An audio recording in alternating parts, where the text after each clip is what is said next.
নমস্কার, আপনারা দেখছেন এ মাইন্ড অফ স্টোরি। আপনাদের সঙ্গে আমি পিয়ালি। আজ আবারও চলে এসেছি নতুন এক গল্প নিয়ে। আজ 14ই ফেব্রুয়ারি। আজকের দিনটা ভালোবাসা দিবস হিসাবে পরিচিত।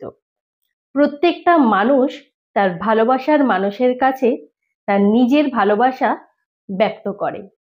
কিন্তু কেন এই দিনটি ভালোবাসা দিবস হিসেবে পরিচিত, সেই গল্পই আজ আপনাদের শোনাবো।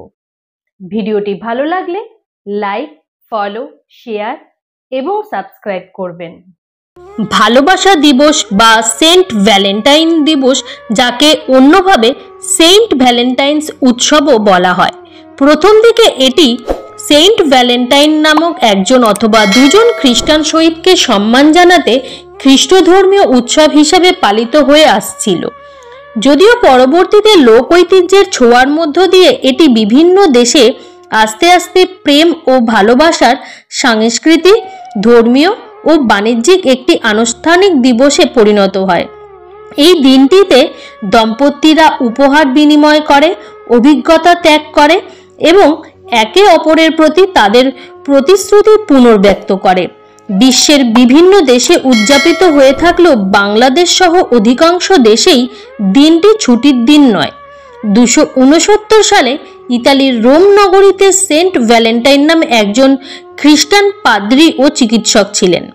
ধর্ম প্রচারের অভিযোগে নয়, বরং অনেকের সাথে অবৈধ শারীরিক সম্পর্কের অভিযোগে তৎকালীন রোম সম্রাট দ্বিতীয় ক্লাডিয়াস তাকে বন্দী করেন। কারণ তখন রোমান সাম্রাজ্যে খ্রিস্টান ধর্ম প্রচার নিষিদ্ধ ছিল আর নৈতিকতার অবক্ষয়ও রোধ করা প্রয়োজন ছিল। বন্দী অবস্থায় তিনি জনৈক কারারক্ষী দৃষ্টিহীন মেয়েকে চিকিৎসার মাধ্যমে সুস্থ করে তোলেন। এর পেছনে কালো সত্যি আরও ভয়াবহ। সেই অন্ধ মেয়েকেও ইনি অবৈধ সম্পর্ক ছাড়া ছাড়েন না। সেন্ট ভ্যালেন্টাইনের জনপ্রিয়তা বেড়ে যায় আর তাই তার প্রতি ঈর্ষান্বিত হয়ে রাজা তাকে মৃত্যুদণ্ড দেন। সেই দিন 14ই ফেব্রুয়ারি ছিল। অতঃপর 496 সালে পোপ সেন্ট জেলাসিও প্রথম জুলিয়াস ভ্যালেন্টাইন স্মরণে 14ই ফেব্রুয়ারিকে ভ্যালেন্টাইন দিবস হিসাবে ঘোষণা করেন। আজ আপনাদের শোনালাম ভালোবাসা দিবসের কাহিনী। ভিডিওটি কেমন লাগলো তা অবশ্যই আপনারা নিচের কমেন্ট বক্সে জানাবেন। পরবর্তীতে আমরা আবারও আসব নতুন কোনো গল্প নিয়ে।